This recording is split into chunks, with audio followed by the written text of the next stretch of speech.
they so happen to find offensive. And do you know what? Here's the bottom line. At the end of the day, in a free society, people have to be free to offend each other. You cannot have freedom unless people are free to offend each other. We have no right not to be offended. The most talked about radio show is here. Call Clegg. Get straight through now. 0345 6060 973. Leading Britain's conversation. This is Call Clegg with Nick Ferrari at breakfast. Only on LBC.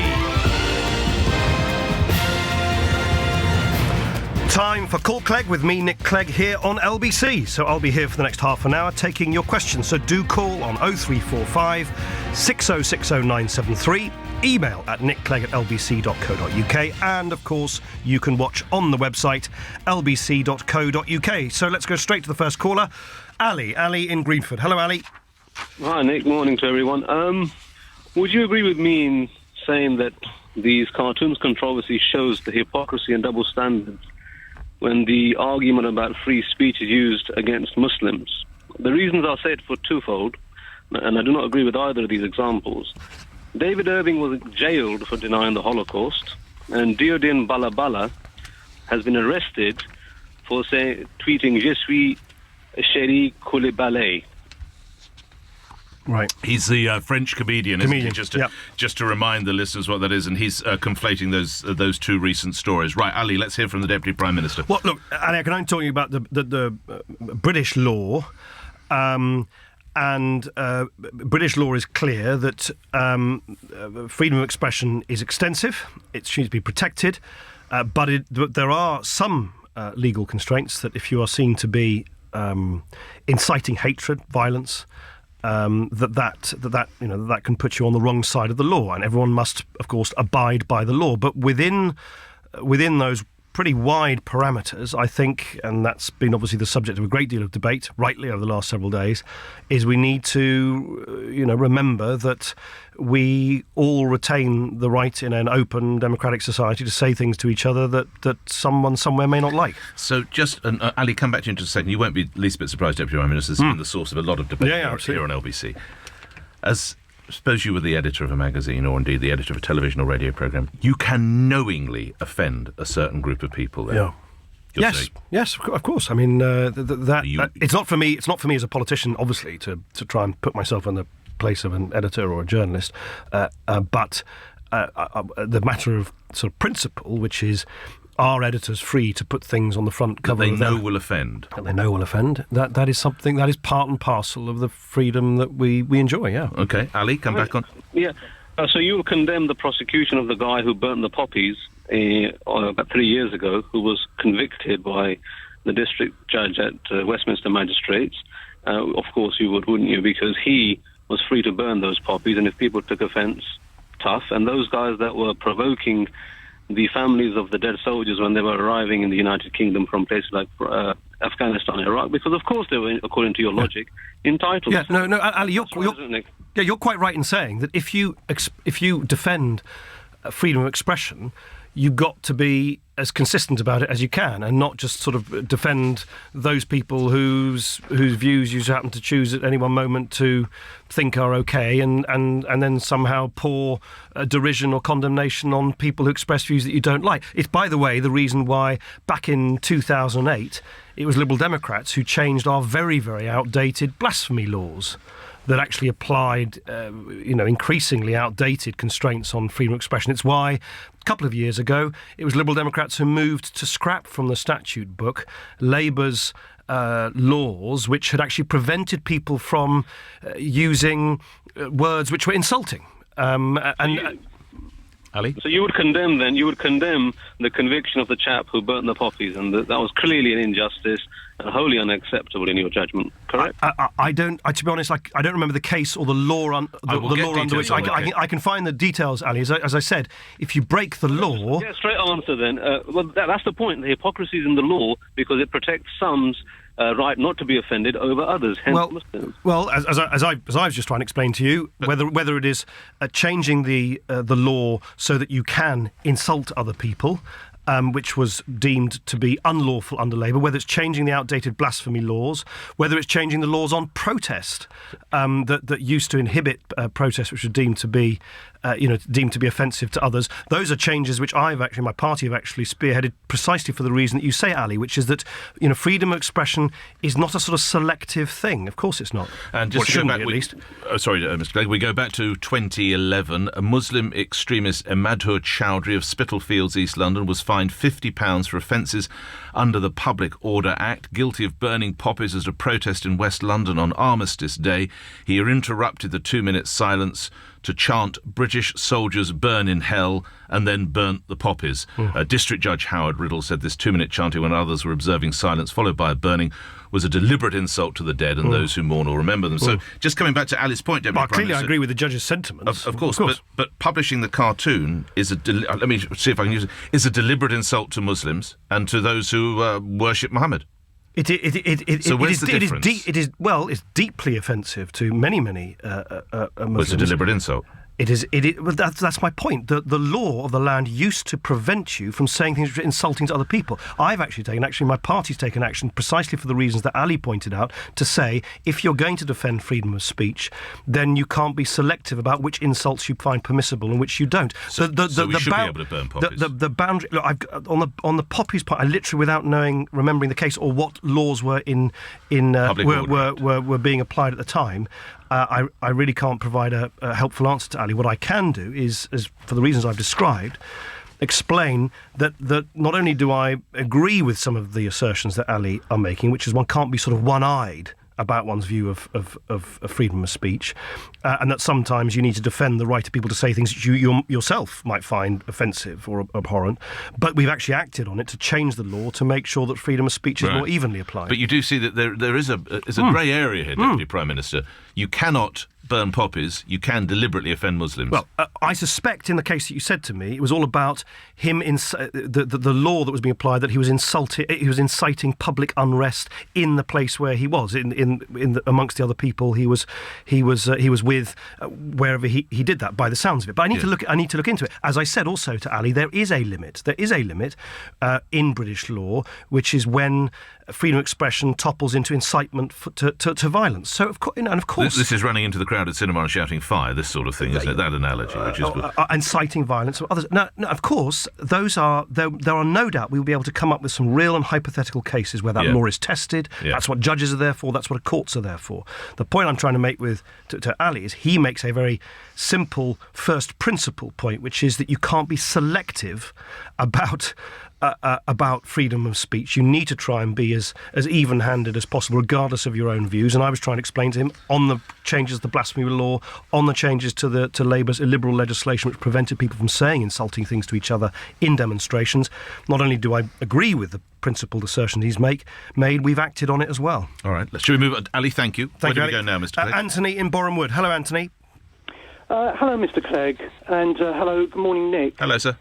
In light of the shocking murder of 4 Jewish, and I underline Jewish and not Israeli, innocent people last Friday in the kosher supermarket by Islamic terrorists, is your MP David Ward's tweet of "Je suis #Palestinian" and also the other tweet that he did, Netanyahu in Paris March, what exclamation mark makes me feel sick. Is this not anti-Semitic? And also, what action have you taken against him?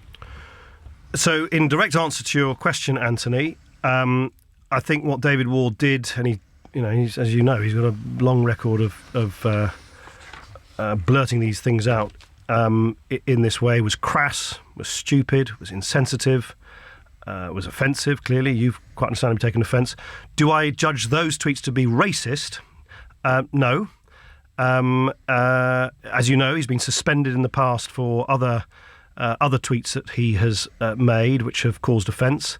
Suspended from the party, apologised for tweets he's made in the past, but on this instance, I mean, he clearly doesn't speak for the party on this at all.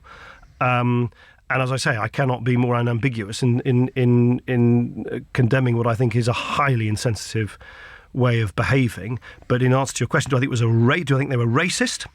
No. Do I think him saying that he doesn't want to see Netanyahu on the streets of Paris, I think it's a very stupid thing to say, because Prime Minister Netanyahu, whatever you think of him or his government, has the right as the leader of the government of Israel to participate in that demonstration along with many other world leaders. Do I think it was a racist thing to say? No. You've been in receipt of a letter, I understand, from the Israeli ambassador to Britain, Daniel Taub, who says at a time when leaders were united in condemnation of extremist atrocities, Mr. Ward's statement is a disgraceful attempt to politicise suffering, delegitimise Israel and justify acts of terror. Mr. Clegg, what have you said personally to David Ward? I haven't spoken to him personally, but my whip's office, and I've asked them, of course, that's the way that the sort of disciplinary processes work in most political parties, have made it quite clear that he doesn't speak on behalf of the party. As I said before, David Ward has very strong views and always has done about the plight of the Palestinian people, but to tweet in that way and to tweet about the presence of Prime Minister Netanyahu in Paris, who has every right to be there. As I say, it was crass. But he hasn't apologised yet, has he? He has not, but the question that Anthony asked, which is, to be fair to Anthony, I suspect he and I would disagree about how we characterise David Ward's tweets. I accept we might have a disagreement on that, Anthony, but I accept the challenge that the distinction that needs to be made was it an act of racism, if you like. I thought it was insensitive, it was crass. And it angers me immensely that he does it. Do I think he's crossed the border on the boundary in this particular instance in saying something which is racist? No, I don't. Anthony, quick response from you. Yeah, Mr. Clegg, don't you think that, I take on board what you've said, but don't you think that MPs should actually sort of be more responsible? Yes. Don't you think that sort of comment, because it was actually Jewish victims. Yes. They weren't Israeli. So, equating that with Palestine. Yes. Because not all Jews agree with Israel's policies. Yeah. But don't you think they should be more sort of responsible? And doesn't this cause more anti-Semitism? People who see that tweet say, oh, yeah, Jews equals sort of acts against Palestine, etc. So, Anthony, do I think people should act responsibly and sensitively, particularly, as you quite rightly say, Anthony, in the light of This man's got to apologise, Mr. Clegg. Well, as I say, this happened on Sunday. Well, as I say, the question I've been asked, the question I've been asked is, should he be sacked from the party? And the point that Anthony was making was, were his tweets racist in nature? But it's not important that that's been the content of the letter from the ambassador, and I need to make a judgment, and I accept the ambassador or someone else may not accept where I draw that line, but where I draw the line is if people act in a way which is racist, then of course they have no place in the Liberal Democrat parliamentary party. Has he acted irresponsibly and insensitively? Yes. Why hasn't he been suspended? Well, because the on previous occasions where I judged his tweets on previous occasions were actually, for various reasons, qualitatively worse. He was suspended, and there was a disciplinary process, and it did lead to a full apology. So we will eventually get an apology from this man? We're not suspending David Ward on this occasion. As I have been crystal clear, he doesn't speak for the party. Why not suspended for this then, just lastly, Deputy Prime Minister? Because I think on previous occasions what he's done has skirted very closely to something which Anthony suggests is much closer to he used incredibly loose and offensive language about the Jewish community and Jews. He's a bit of a thorn in your side, this fella, isn't he? He has obviously a lot of, how can I put it, repeated form on this. He feels very strongly about it. We've just talked about freedom of speech. I'm not in the business, if someone feels passionately about the plight of the Palestinian people in Gaza, to say they can't express those views. That he's perfectly entitled to do so. But I am entitled to say that on this occasion, I think, particularly in criticising the Prime Minister of Israel for being there in Paris, that was utterly wrong of him and insensitive of him to do so. But I have to make a judgment, everybody has to make a judgment, when those things topple into racist commentary.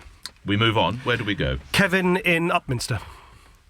Oh, good morning, Nick. Hello, Kevin. Following last week's incident in Paris, do you think it's about time that we investigate the actual intelligence services? Because whenever one of these so-called attacks happens, there's always massive holes and massive inconsistencies, and which is why so-called conspiracy theories get thrown up. Now, I believe what I see And from what I've seen with the Paris attack, it doesn't fit the official mainstream media narrative.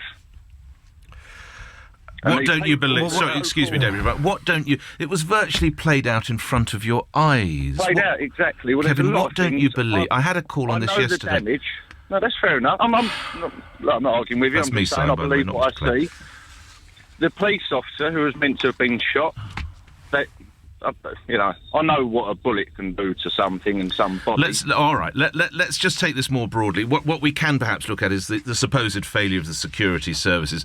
Mr. Clegg, if you want to address that, I fear this is going to go the way of many other conspiracy theories. Yeah, I mean, look, we live in an age where people always want to look for conspiracy theories, and there has to be a plot, and there has to be some sort of mastermind behind things. I have to say to you, I, as Nick Ferrari suggested, I think some of the facts, we don't know all of them yet. There'll be investigations, inquiries, reviews, and so on about what went wrong. But some of the facts are pretty obvious. And the most important one is this. These were individuals who are very well known to the police and the security services. And that's, I think, one of the most important things we need to bear in mind, particularly as the debate lurches a little bit about, should we pass this great law, this great law, and so on. They knew these people. These were people who were on the radar. And that is the great challenge. And one of the challenges we face as a society is that the number of people who are known to us who could pose a threat to us is growing. And it's growing very fast. So we know that there are hundreds of people who've gone to Syria and Iraq. So the big question we face as a country, which I think is much more important than some of the debates about, should we lurch in this direction or that direction, is how do we make sure we can keep an eye on some of the people coming back? And that's actually the subject of the law that we are passing in Parliament right now. So say if someone wants to come back, having been drenched in the conflict and immersed in the sort of warped ideologies of the conflict in Syria and wants to come back to Britain via an airport in Turkey, what we're legislating for now, controversial though it is, but the basic idea is something I strongly agree with, is that with proper oversight and so on, we can say to that person, you've got to get on that particular aeroplane, and you've got to come on, travel documents which are handed to you, so that we can keep an eye on these people. That is a sensible way of managing the return of an increasingly large number of people who are known to us and who may pose a threat to us. And that, in my view, Kevin, is one of the biggest questions that comes out of early questions that comes out of these terrible, terrible events in Paris. Why are you so opposed to the draft communications data bill? So to be very clear, and I think this debate, and we've talked about this on so many occasions, does get very mangled. One issue is, how do we as a society and as a government and as a state, under the police and the security services, should they retain the right to, and be given extra powers if necessary, to listen in to the communications on all sorts of different platforms, and they change all the time, of people who want to do us harm? Of course they do. I've defended that, and we've updated our laws. I've supported fast-track legislation this summer to do that. And there's a very separate issue, which is, do you impose a sort of blanket approach to millions and millions of innocent people across the whole country? In fact, every single member of British society. Do you honestly think they've got the time or resources to listen to all of us? Well, no, it's not. No, there you see confusion number one. Actually, the Communications Data Bill wasn't about listening in. It was simply about saying that every single website, every single social media interaction that you do over a year should be stored somewhere. And as your question is quite rightly, if unwittingly identified, I don't think that. And we've just talked about how it's actually a lot of the known people on our radar screen that pose the greatest threat. I don't think constructing some vast, gargantuan database which records what Mrs. Miggins in 36 Orchard Close has done when she's gone on to her Waitrose website for a year. Do I think that is a sensible use of the statute book or of our time and our resources, when actually what we've got to do, and this is where the debate should focus, and to be fair, I know that David Cameron is raising this with President Obama, is how can we make sure that for the people who we know who want to do us harm, we can really go after them, and there are no dark places where they can hide. That's the distinction. But even some of your own party don't agree with you. Lord Carlisle doesn't agree. Lord Carlisle has not agreed with Liberals on this issue for years and years and years. He is a great man, no doubt, in many, many respects, but he is not. He's not the touchstone of Liberal thinking on this issue. I think most people understand the distinction between going after people who are either guilty or want to do us harm, but not conferring guilt, if you like, on millions and millions of innocent people, men, women and children across the country, country who wouldn't even dream of ever wanting to do any harm to anybody else. And it's as you quite rightly implied, Nick, it's about since there's always going to be this tension between the number of threats we face and the finite resources we have to deal with them, what is the best use of our time and our resources? And I think, which is why the discussions between the Prime Minister and the President of the United States are so important, making sure that we continue to have the cooperation of some of these big American internet service providers, and a lot of that cooperation has got to be voluntary and cooperative, so that they give us that data at the times we need it. That's actually much more important than keeping an eye on Mrs. Miggins's website. If she exists, and there is one living at 36 Orchard Close, we're in real trouble. Tell me why you or I, when everybody else needs to know which supermarket or garden centre websites they visit. They're not interested. No, they are. They are, Nick. Apparently, you honestly think Bernard Hogan-Howe wants to know whether I go to Asda or Sainsbury's? But the point why, in which case I'll tell him. But the point I'm making a little bit flippantly at the cost of poor Mrs. Miggins, and if she's listening, apologies for she's a Lib Dem in Auckland. Well, if she is, I'll be knocking on her Lib door Dem's shortly. winning here. I'll be chasing her down. But the point I was trying to make was this issue of proportionality. When you're going after a threat, focus on the threat. Don't focus on millions and millions of innocent people who don't pose a threat. What needs to come out of the meetings between David Cameron and the US President? Well, I think one of the most important things, most of the sort of servers and services and new technologies we use to communicate with each other, from one street to another, from one office to another, even in this building, actually are organised or owned, and the technology is designed by companies on the other side of the planet, many of them in the United States.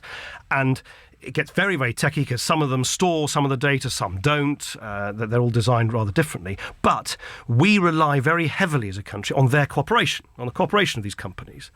To make sure that, for instance, where there's an encrypted service, and having encrypted service is important because we don't want any of us to become subject to hacking from criminal gangs and so on. So encryption is just a fact of life. You can't undo encryption, but you can make sure that you cooperate with the companies, that where you want to break that encryption, find out what nasty people are saying to each other, we can do so.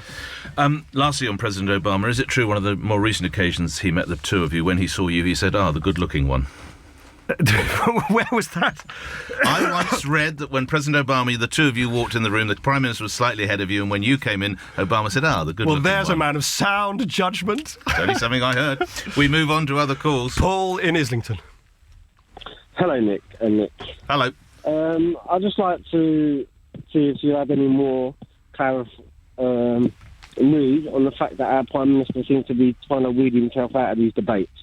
Why is our Prime Minister trying to weed himself out of our debates? Do you have any more background information for Paul? No, I don't, Paul. Ask him. I mean, it's this teary-eyed compassion that the Conservatives suddenly discovered for the Green Party is it's one of the more specious excuses I've seen. What were you shouting at the Prime Minister yesterday? I can't remember. Excuses.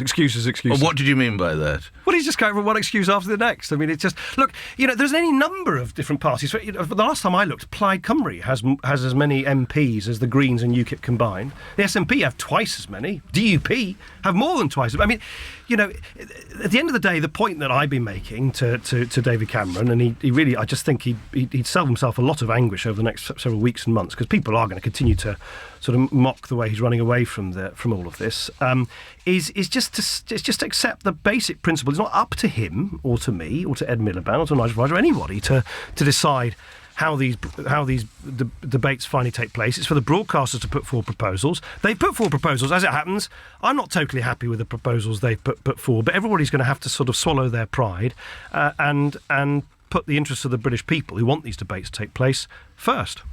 Do you think they will happen? I really hope they will. Wasn't quite the question. I put it to you on Dates Diverse. Yes. Do you think they will happen? I think they will, because I think David Cameron has put himself in an unsustainable and actually slightly laughable position. And you could feel it in the House of Commons yesterday. I mean, it's just this idea that suddenly this heartfelt concern about one Green MP it's such a see-through excuse. It's such a sort of wafer thin. Would you go ahead without the PM? This idea of empty podium. Well, we're suggesting it to the broadcasters because we're just trying to think of some way to make progress. If he just basically if he rules himself out of it, then he rules himself out of it. I don't think he should be allowed to basically veto it. I really do hope the broadcasters, I hope they develop a bit of backbone on this, because they shouldn't be bullied by kind of the Conservatives throwing their weight around. So empty podium or empty chairing. Well, yeah, if that's... it'd be much better if he was there. It'd be much better if he was there. I rather enjoyed debating him last time. I thought I did rather well, dare I say it, against him. I agree with Nick. Was the catchphrase. Those were the days. You hunt people up and down the country who agree with Nick now. He is available. Weddings, bar mitzvahs, christenings. Just, you're underestimating Mrs. Miggins. Where do we go now? Tony in Palmer's Green. Hello, both. Hello. Hello, sir. A question about the future government, Nick. Yeah. You've shown you can work with the Conservatives in government. Come the election results, can you do the same with the Labour Party? Would you rule out for certain going into coalition with them? No, I can't rule that out, Tony, because it's not my decision. It's not Ed Miliband's decision, not David Cameron's decision. It's your decision, and millions of people who express their views in the ballot box. What I said at the run up to the last election is exactly the same view that I hold now, which is that if no one gets a slam dunk majority, then clearly the party which has, if it hasn't had a majority, but nonetheless has clearly got the kind of wind in its sails and has gained more support than other parties in the election, it seems to be right, just on the basis of democratic principle, that party has sort of the right to try and assemble a government and be the first to do so. It may not succeed, it may not wish to, but last time it was clear that the Conservatives had that mandate, and then, as you know, the rest is history. That, I think, is the right approach. I think the moment, at this end, we'll get an absolute... The cottage industry will be spawned on the pages of our newspapers as people come up with ever more complicated Rubik's Cube predictions about what's going to happen. Actually, you know what? I'll tell you one thing. Here's my secret, Tony, which I share with you. 9:26. This is one of the most unpredictable elections, and if you listen to all these soothsayers and pundits claiming they know what happened, it's just don't believe it, because no one really knows what happens, which makes it very exciting. But it means that we do, at least through all of the unpredictability, need to, I think, stick to some basic democratic principles. You're the boss, not the politicians. Politicians have got to follow your instructions. That's what we did last time, and that's what we should do next time. Just on that note, it was reported yesterday, David Cameron will refuse to form another coalition with the Lib Dems unless Nick Clegg backs down over his opposition to the data communications bill, so senior government sources have warned. Well, look, the Conservatives are going to have to say what they want about their own manifesto. As it happens, what David Cameron's been going on about the last few days has nothing to do with keeping Mrs. Miggins' website record of her visits to the local garden centre website. It's actually been about this issue of how you intrude on the communications of terrorists or would-be terrorists, something with the principle of which, there's lots of technical complexity, the principle of which, of course, no one is going to disagree with. So, look, as I say, I think this debate's become a bit mangled. As for what the parties say about what is their most important priorities and so on, we'll do that. I hope to, in the next few weeks, be able to set out what the kind of front page priorities are going to be for the Liberal Democrats on our front page of our manifesto, and I guess other parties will do the same. A couple of emails here, Deputy Prime Minister. Rachel in the Borough. I am Jewish. I've lived in London all my life. I've never been exposed to anti-Semitism. Why do you think a report out this week then showed the rise of it? Is it a way of scaring people following from last week's attacks in Paris? You may be aware, Deputy Prime Minister. I was. It was a very, very chilling, very chilling and very troubling report. This was the report, I think... I know Rachel's not on the line, is she? No, this is an email. Report which reported a very large number of Jewish families in Britain wanting to leave. Yeah, and more than half of Britons have some form of anti-Semitism. And by the way, this doesn't make it any better. In fact, it makes it much worse. If you speak to many people in our Muslim communities, they will say they've become more fearful as well. This, of course, is always the great danger, and this, of course, what the terrorists want. They want to drive communities apart, and they want to sow fear across all communities, so that rather than standing together, we fall apart, we start, pointing the fingers of blame towards each other, and, as that report then indicated, that makes people so fearful that in some cases, I hope not in Rachel's case, many people, according to this report, in our Jewish communities want to now, or are thinking of leaving Britain. That is an absolute, it's the most tragic sort of depiction of how people feel, and I hope it doesn't actually, materialise, because our country would be changed out of all recognition. We'd be impoverished in every single way I can possibly imagine if members of our Jewish communities and others feel that they no longer have a happy and secure home in Britain. One last email before we go, perhaps to a final question. Benjamin in Ampthill says, I understand Nick Clegg has Dutch lineage, so what does he say to the mayor of Rotterdam, who is himself a Muslim, who's made a speech and said, if Muslims don't like the way we live in the West, you should... I can say F off. You should F off or clear off. I don't know if you're aware of this. This is the mayor of Rotterdam. I have heard about that. And this is something that actually Boris Johnson, in his column in the Daily Telegraph on Monday, said that the mayor of Rotterdam is on the right note here. Look, I don't think it is very helpful, not least for the reasons that Rachel just said, to start singling out people who should leave our country. We should be talking about how we can live together, not how we can start falling apart, as a general principle. However, there's a serious point underneath the slightly kind of sort of fruitily expressed sort of phraseology used by the mayor of Rotterdam, which is, and this was brought into sharp relief last week, there are some basic British values which bind us together, and they should bind all of us together, and one of them is that we try and respect each other, and that we enshrine and protect freedom of speech, and that we accept that democracy is a rough and tumble world where people say things to each other, and where people don't try and impose their ideology or their identity on others. And that is very important. It's very important, I think, that everybody from all communities, from all walks of life, just accept that's what makes us the rich, diverse, kind of dynamic... But the mayor of Rotterdam using language like that... Personally, I don't think it helps at all to start telling people, Boris Johnson says he's a hero. Well, look, it's not the first time that Boris Johnson and I have disagreed. Do I think it is helpful at this stage for major figures, locally or nationally, to start, urging people to leave at a time of heightened anxiety and sort of tensions between our communities? Clearly, it's not very helpful, to put it mildly. We've got time for one last call. John in Hackney. Hello, John. Hello. Hi, John. I'd just like to say that after the atrocities in France with 17 people dead and 40 world leaders turning up, how come there's been absolutely no mention of the up to 10,000 people dead in Nigeria after the atrocities of Boko Haram? Well, you make a point, John, that I think people could make on a whole range of conflicts that sort of go on. 2,000 people, because the terrible events were unfolding in Paris, Deputy Prime Minister. I'm sure you were 2,000 people were killed in Nigeria, and of that, not a word. Yeah, well, I think John makes a really good point. Why is that, do you suppose? It's because, but clearly, I mean, for the obvious reasons, that a shooting in a major European capital just 2 hours away on a train ride from it's proximity. People feel it could happen on their own street, and clearly, the more familiar something is, the more, of course, it touches people. That's an understandable human emotion. I don't think we should sort of somehow